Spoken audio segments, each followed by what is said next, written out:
नमस्कार, आप सभी का स्वागत है हमारे YouTube channel TET pass all पर। हेलो। हाँ सर, नमस्ते। मैं इंदु देवी बोल रही हूँ गाजीपुर से। हाँ जी, नमस्ते, बताइए। सर, यही हम टेट किए हैं 2019 का। हम्म। और बीएड तो हम 2011 में निकाले थे, तो 12 में क्लियर हुआ।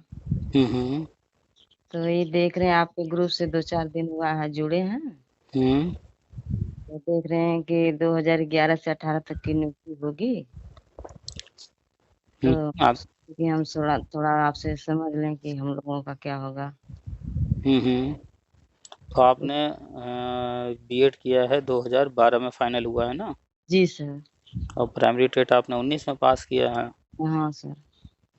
तो बहुत सारे पद हैं खाली। जी सर। सारे भरे जाने हैं, प्राइमरी में भी है, प्री प्राइमरी में भी है, जूनियर में भी है, टीजीटी भी है, पीजीटी भी है। वो सारी भर्तियां ये लगातार शुरू हो जाएंगी जुलाई अगस्त के आसपास से। जी सर। तो बहुत सारी भर्तियां आने वाली हैं। आप प्राइमरी टेट पास हैं, जूनियर भी हैं पास? जी, जूनियर तो 81 नंबर आया था। हम्म। अच्छा कि एक नंबर से रुक गया, उस पर हम ध्यान ही नहीं दिए। चलिए, तो अभी सी टेट आया हुआ है।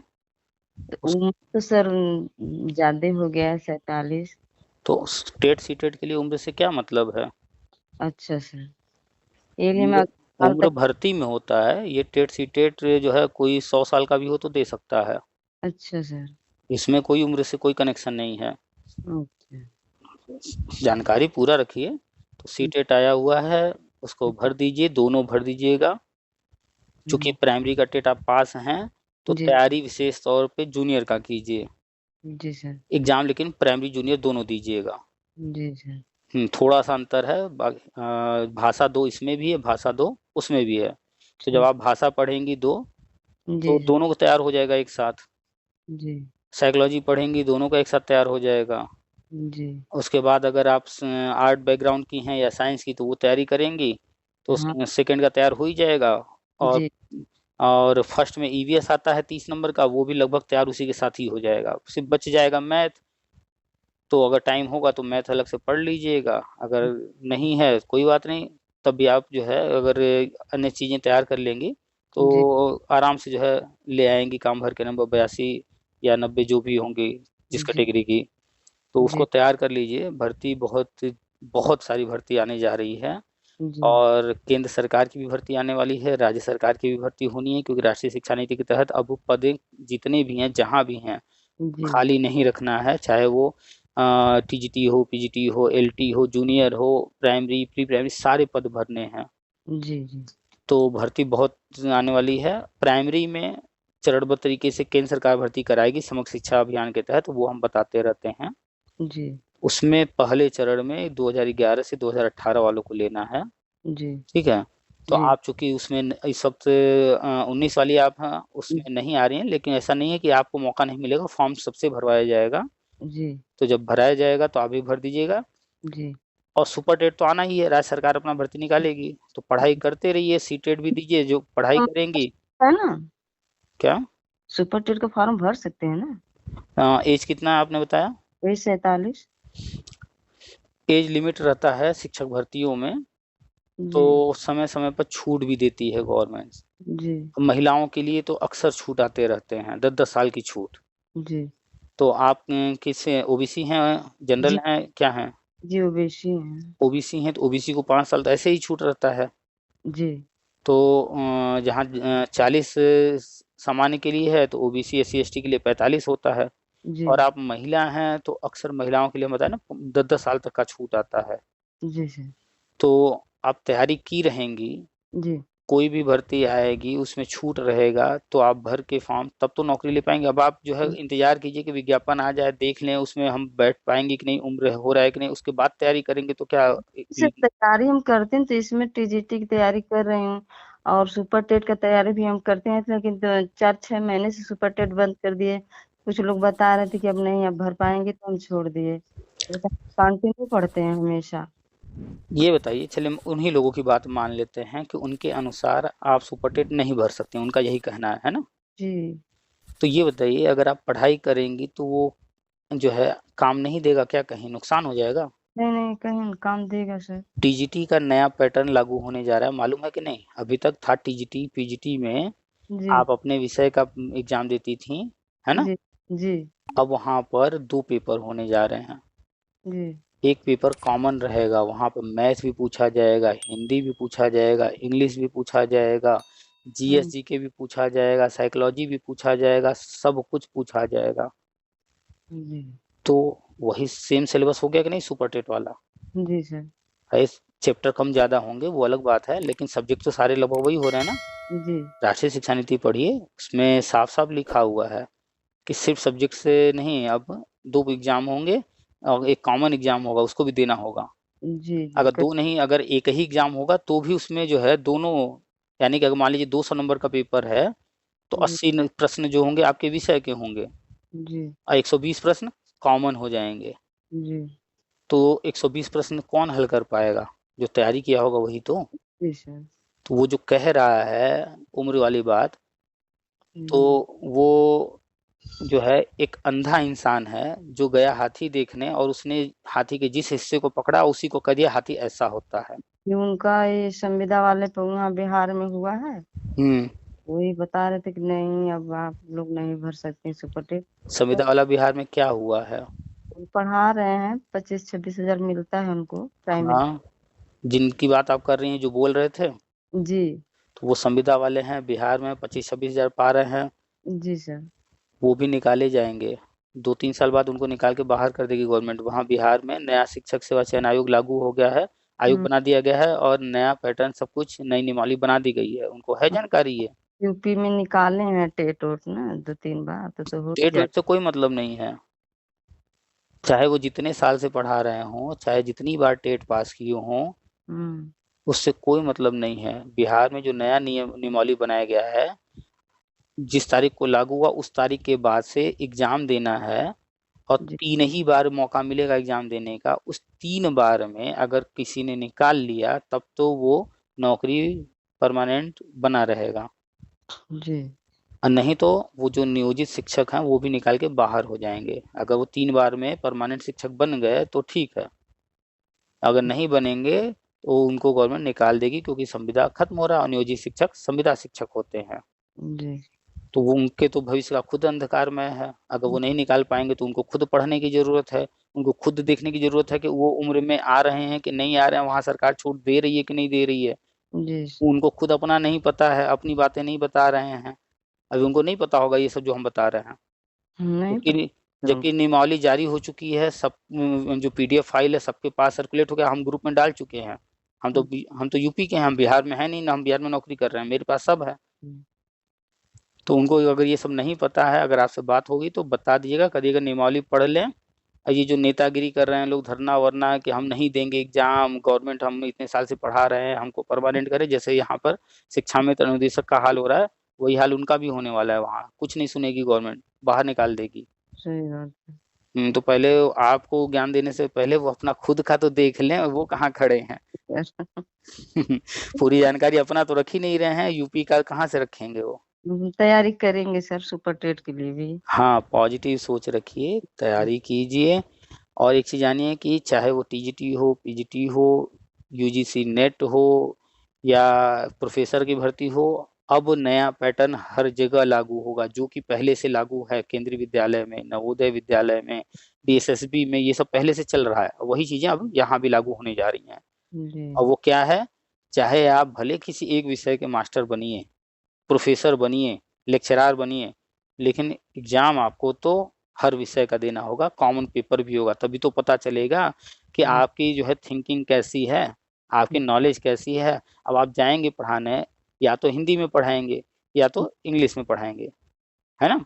जी हिंदी मतलब लोकल लैंग्वेज हो सकता है, तो आपका अपने भाषा पर कितना पकड़ है ये भी तो जांच करना पड़ेगा।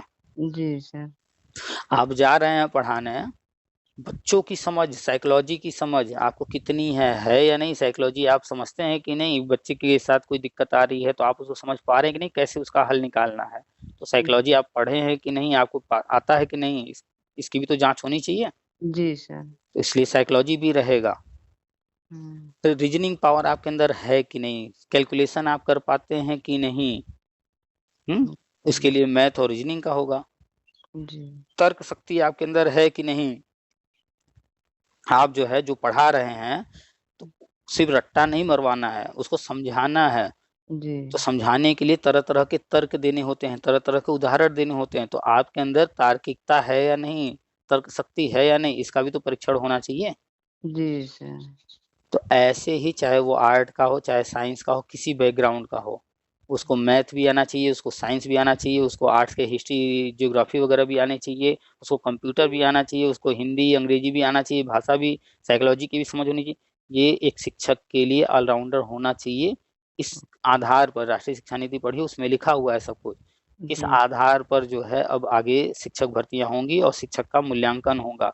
ऐसा नहीं कि बस कोई हिस्ट्री पढ़ लिया और हिस्ट्री एकदम रट्टा मारा हुआ है खूब और हर चीज बता दे रहा है तो बहुत अच्छा टीचर है, नहीं। वो समय गुजर गया जब रट्टा मार करके एक विषय का शिक्षक बन जाते थे। जी सर। अभी ऐसा नहीं है कि एक विषय में रट्टा मार करके शिक्षक बनना है। अभी क्या है कि परफेक्ट एकदम ऑलराउंडर बनना है। आप चाहे भले एक विषय पढ़ाइए, लेकिन आपको हर विषय की जानकारी होनी चाहिए। क्यों? क्योंकि सारे विषय एक दूसरे से जुड़े हुए हैं। जी सर। अगर कोई इतिहास पढ़ रहा है तो वो पढ़ रहा होगा कि फला लड़ाई फला लड़ाई फला लड़ाई इस जगह पर हुई थी, इस देश के बीच में हुआ था, इस साम्राज्य के बीच में। तो वहां भूगोल आ गया कि नहीं आ गया? जी जब भूगोल की जानकारी होगी, पूरी पृथ्वी की जानकारी होगी, सभी देशों की जानकारी होगी, अक्षांश देशांतर की जानकारी होगी, तभी तो व्यक्ति समझ पाएगा कि लड़ाई किस तरह से। अब लड़ाई तो दिख नहीं रहा आज, जी नहीं। वो तो हजारों साल सैकड़ों साल पहले हुआ, लेकिन जी उसको समझने के लिए हमें उस क्षेत्र की जानकारी होनी चाहिए। जी जैसे आप जिस मार्केट में रहती हैं, जिस शहर में रहती हैं, जिस गांव में रहती हैं, अगर आपसे कोई कहे कि फला जगह पर उसके 2 घर आगे वाला घर मेरा है, तो आपके दिमाग में वो मैप आ जाएगा। हाँ, ये वाली सड़क जा रही है, हाँ इस जगह पर ये दुकान है, वो जो बता रहा है उसके आगे वाला हमको वहां जाना है। तो आपके दिमाग में एक इमेज बन गया, क्योंकि आप उस जगह पर रही हैं, उस जगह को जानती हैं अच्छे से। जी सर। तो ऐसे ही जब अगर कोई हिस्ट्री पढ़ रहा है तो उसके दिमाग में वो इमेज बननी चाहिए ना कि हाँ फला राजा इस तरफ से आया, फला राजा इस तरफ से आया, और चूंकि इस जगह पर मैदान था इसलिए इस कारण से यहाँ पर लड़ाई हुआ, या इस ऐसी ऐसी वहाँ भौगोलिक स्थिति है इस कारण से ये राजा जीत हासिल कर पाया, वो हार गया दूसरा वाला। तो जी हर चीज को समझने के लिए तो हर विषय आपस में जुड़े हुए हैं। भूगोल हर जगह आता है, इतिहास हर जगह आता है, साइंस भी हर जगह घुसा पड़ा है। तो हर चीज आपस में जुड़े हुए हैं एक दूसरे से। जी सर। अगर कोई युद्ध हुआ, उसमें बताया जाए कि वहां पर जो उन लोगों ने तीर चलाया और उसमें कुछ जहर लगा हुआ था, सारे मारे गए। जहर आ गया तो केमिकल आ गया कि नहीं वहां? जी जी कोई बम चलाया गया तो बम आया, तो वहां पर जो है कोई ना कोई उस बम को बनाने के लिए कुछ यूज किया गया होगा ना, कोई सामग्री। जी तो वो सारी चीजें तो सब जुड़े हैं, चाहे साइंस हो चाहे आर्ट हो, सब जुड़े हैं। इसलिए अब जो भी आगे टीचर बनेंगे, इस तरह से सिस्टम डेवलप किया जा रहा है कि ऑलराउंडर हों। जी उनको थोड़ी थोड़ी जानकारी हर विषय की होनी चाहिए। ये होनी चाहिए। तो आप उन लोगों की बातें मत सुनिए, हम उनके बारे में बता दिए ना, वो खुद जो है बाहर होने वाले हैं अगर 3 बार में परीक्षा नहीं पास कर पाएंगे। जी सर। वो भले चिल्लाते रहे हम टेट पास हैं, हम 20 साल से हैं, हम 10 साल से हैं, कोई मतलब नहीं है। जी सर, आप लोग बीए कर ले रहे हैं, इंटरव्यू एंट्रेंस दे रहे हैं बीएड का, उसमें जो जिसका 5 नंबर या 3 नंबर आ जा रहा है, सब लोग बीएड कर रहे हैं, कर हम्म लेते हैं। और हम लोग थे सर, इतना एंट्रेंस देने के बाद तो बीएड निकला। चलिए, अभी तो अब जो है कोई बीएड कहीं से करे, नकल से करे या रेगुलर क्लास करके करे या जो भी करे, फाइनली अब आगे जो शिक्षक होंगे, अभी तो फिलहाल सारे नियम तुरंत नहीं लागू होंगे, जी नहीं। भविष्य में और नियम लागू होंगे धीरे धीरे। लेकिन आने वाले 5 साल 10 साल बाद जो है शिक्षक बनना आसान नहीं होगा। नहीं सर। जैसे लोग इंजीनियर बनने के लिए हाई स्कूल इंटर से ही सोचने लगते हैं कि हमें इंजीनियर बनना है, बीटेक करना है, जी हमें जो है डॉक्टर बनना है, एमबीबीएस करना है, हाई स्कूल इंटर से ही तय करने लगते हैं, हमें पायलट बनना है, उसी समय तय कर लेते हैं, है ना। जी लेकिन बीएड बीटीसी डीएलएड कौन करता है? वो बीए कर लिए, बीएससी कर लिए, कुछ नहीं समझ में आ रहा, किसी ने कहा कि फलानवा का लड़का तो बीएड करके मास्टर जी बन गया, तो चलो भैया बीएड कर लेते हैं, ऐसे ही बस। उनकी इच्छा नहीं थी टीचिंग में, लेकिन किसी का उन्होंने सुना इसलिए आ गए। जी सर। ज्यादातर लोग इसी तरह आए हैं। तो अब इस तरह की पॉलिसी बनाई जा रही है राष्ट्रीय शिक्षा नीति में कि हाई स्कूल इंटर में ही बंदा तय कर ले कि अगर हमें टीचिंग लाइन में जाना है तो इंटर के बाद ही वो एडमिशन लेगा। जी सर। 4 साल का कोर्स लागू हो रहा है पूरे भारत में। इंटर जी बाद ही तय करेगा। ये 2 साल वाला बीएड जो है ये जी सबके लिए नहीं रहेगा। जी ये खास खास जो कोर्स किए होंगे, बीटेक वीटेक या इस तरह के कुछ डिफरेंट टाइप के कोर्स, उनके लिए 2 साल वाला रहेगा। जी। सबके लिए नहीं कि बस बीए करके आगे 2 साल वाला बीएड करने लगे। हम्म। सिस्टम बदल रहा है। तो आप जो है बस तैयारी कीजिए, जी राष्ट्रीय शिक्षा नीति पढ़िए, उसमें जो लिखा है वही सारे राज्य कर रहे हैं, और जी तैयारी कीजिए। इतनी भर्ती आने वाली है अभी एक आध साल के अंदर, आप एक सीट कहीं ना कहीं ले लेंगी, और जी छूट मिलना ही है। जी सर। तरह तरह के छूट दे, क्योंकि इतने भर्ती आने वाली है, इतने पद आने वाले हैं, गवर्नमेंट को कैंडिडेट्स कम पड़ेंगे, तो छूट दे दे करके वो जो है भर्ती करेंगे। जी तो उन लोगों की बात मत सुनिए, राष्ट्रीय शिक्षा नीति पढ़िए। जी सर, थोड़ा तदर्थ के विषय में बताइए। तदर्थ कहिए, पैरा, तदर्थ हाँ, सर आप। तदर्थ सुनिए, तदर्थ कहिए या पैरा शिक्षक कहिए, जी संविदा शिक्षक कहिए, शिक्षा मित्र कहिए, अनुदेशक कहिए, वित्त सभी। विहीन कहिए, अतिथि शिक्षक कहिए, कुछ भी इस तरह का शब्द जहाँ प्रयोग हो रहा है, जी इसका मतलब है कि वो काम चलाऊ सरकार, काम जी चलाऊ सिस्टम है, काम चलाऊ वो रखे गए हैं, यानी कि वो संविदा पर हैं, टेम्पोररी हैं, परमानेंट नहीं है। तो इन चीजों के पीछे मत भागिएगा, ये परमानेंट नहीं है। नहीं सर, जैसे ये इंटरमीडिएट में हाई स्कूल तक हम लोग के गांव में एक ठे स्कूल है। तो हम जब बीएड कर लिए तो वहाँ के टीचर आए, हमारे सर्टिफिकेट सब जाकर लगा दिए उसमें, जो हम्म 1,000 मानदेय मिलता था। हम्म हाँ, उसमें मेरा नाम है। ये किसमें है, किसमें?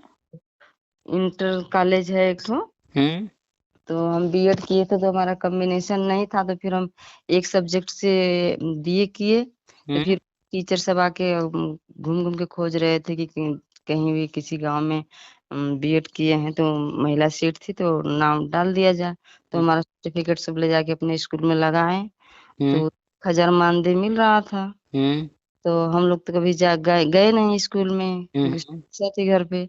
हम्म वही अपना नब लगाए थे, पेमेंट उमेंट 2 बार मिला था 6-6 हजार। तो हम्म अपना सब लेके अपने ही स्कूल पे सब रख लिए।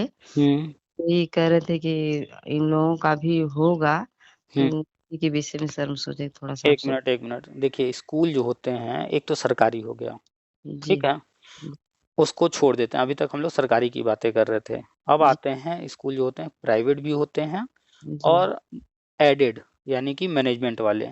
जी तो उसमें वित्तहीन वगैरह कई तरह के होते हैं। जी तो इनको क्या है कि टीचर वो रखना है जो ट्रेंड हो, टेट पास हो। जी ये सब चीजें ध्यान दे करके रखना है, जहाँ पर जो भी नियम है उसके अनुसार। जी तो अब उनके यहाँ जो पढ़ा रहे हैं 2-4 हजार पे वो लोग रखे हैं उनको, जी किसी ने बीए किया है, किसी ने एमए किया है, बीएससी किया है, जो भी करके रख लिए हैं। जी लेकिन ऊपर जो डाटा भेजना है वो भेजना है कि ट्रेंड शिक्षक होने चाहिए।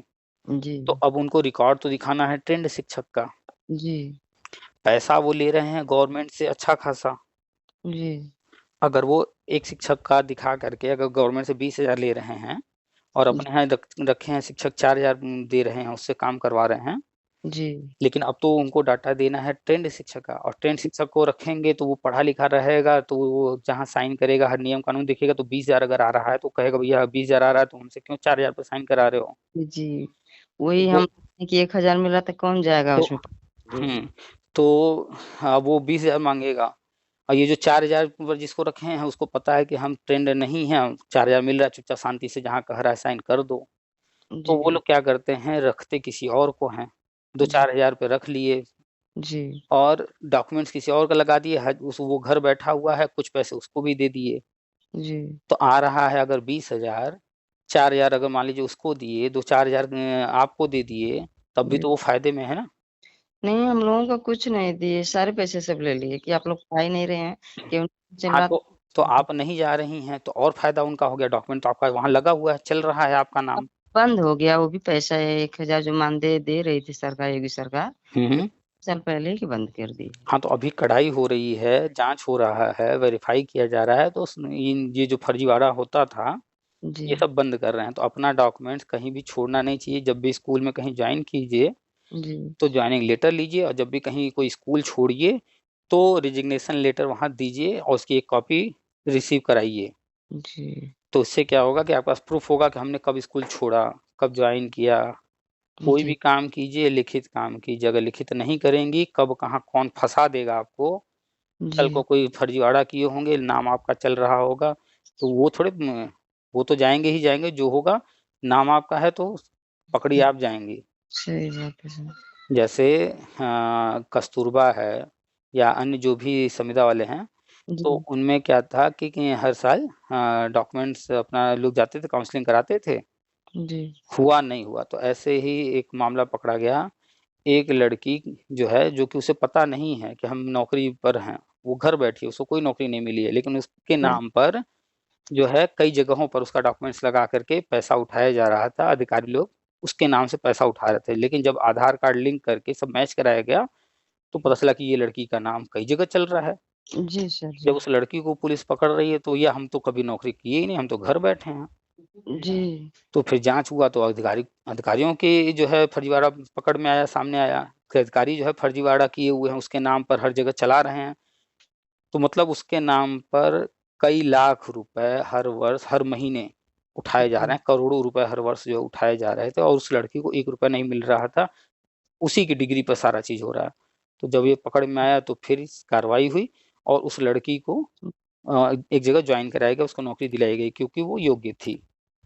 जी, जी, तो बहुत सारे फर्जीवाड़ा होते हैं। वो तो चलिए लड़की थी, ऐसा कुछ उसके साथ नहीं हुआ, जाँच में पकड़ में आ गया कि अधिकारी थे। लेकिन अगर अधिकारी इस तरह से काम कुछ किए होते, लड़की को फँसा देते तो वो जेल जाती कि नहीं जाती? जी सर, जी, नाम तो उसका चल रहा था। जी, तो बहुत सारे फर्जीवाड़े होते हैं। जी, सावधानी से अपना काम कीजिए, कोई भी काम कीजिए, कहीं भी कीजिए, लिखित में काम कीजिए। आपने डॉक्यूमेंट दिया, तो वहाँ पर आप हैं तो ठीक है, नहीं हैं तो रेज़िग्नेशन लेटर उनसे रिसीव करा कर के तब हटना चाहिए वहाँ से। ये बात है सर। ठीक है, चलिए और बताइए कुछ? ठीक नहीं सर, इतना हुँ, बताने के लिए धन्यवाद सर। ठीक है। चलिए ठीक रखते हैं।